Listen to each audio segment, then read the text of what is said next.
Kuya Lord is named after Lord Maynard, who is the chef and owner of this restaurant. He not only whips up delicious dishes, hindi lang po mga masasarap na pagkain, marami rin po tayong matututunan sa kanyang naging journey as a Filipino immigrant, first from Lucena, where he was born and raised, moving and challenging himself to New York, and then finding his home here in Los Angeles.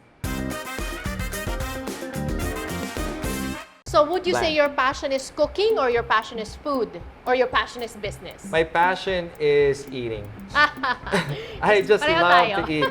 So far, so good, representing here on Melrose Avenue, which is very American, very LA. So LA, right? Yeah.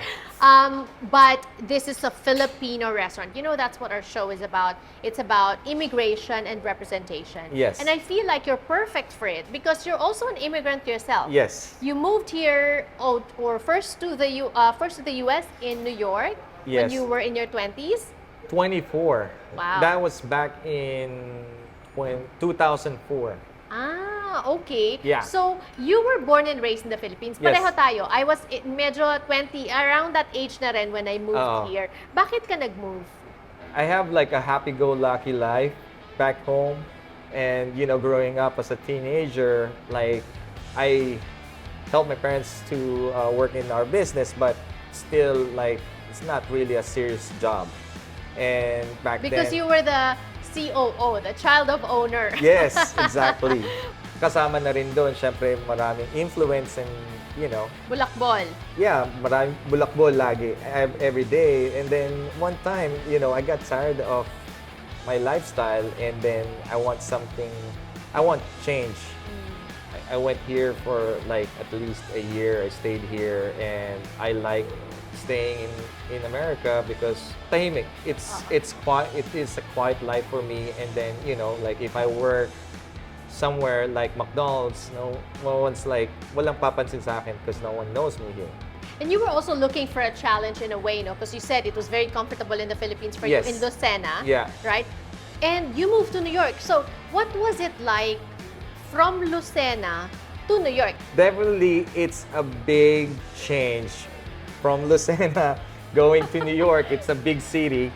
Especially, I went to Hyde Park in New York, sa CIA. So, yung school is like a monster. Parang nasa Hogwarts. Okay. And then, I moved there in December, so it's winter. Yeah. So, it's very cold. And everything is white. It's such a big city, and it's very fast-paced. Right. And para sa isang probinsyano, until now, I'm considering myself as a palm, fresh off the boat. It is too much for me to stay there by myself. Like, I cannot live there. Right. That's why I choose to move in LA. LA. But it's a good thing you chose to move to LA, you didn't choose to go back to the Philippines. Because, you know, America is not for everyone. Yeah, well, for me, nung time na yon, parang there's no turning back. I really want to stay in United States. Siyempre, gumastos ka na as an international student. Yeah. Diba? Why did you choose to go to culinary school? Kasi I was raised na may business kami sa Quezon, sa Lucena. So I planned to be a restaurateur. I went to culinary school not to be a chef, but to be a restaurateur. Right. And then nasa school na ako, and then I realized, okay, in order for you to succeed in the restaurant world, especially in States, might as well be the chef of the restaurant. So I have the full control. I know what's going on in and out. Kumbaga, dito ko na-discover nung nasa school na ako na I really love cooking and I have passion for it. And then doon na nagsimula. You decided you wanted to go to LA. And you also got lucky because you got a lot of good breaks, right? Yes. Dahil I have a goal when I come to America. So I thought of like, okay, how can an employer give me a sponsorship? So I need to sell myself. Right. So how can I do that? So I need to at least gain an experience. Right. Kasi galing sa Philippines, wala akong experience. So I work. As in talagang kahit hindi ko alam yung ginagawa ko, I just apply sa isang restaurant.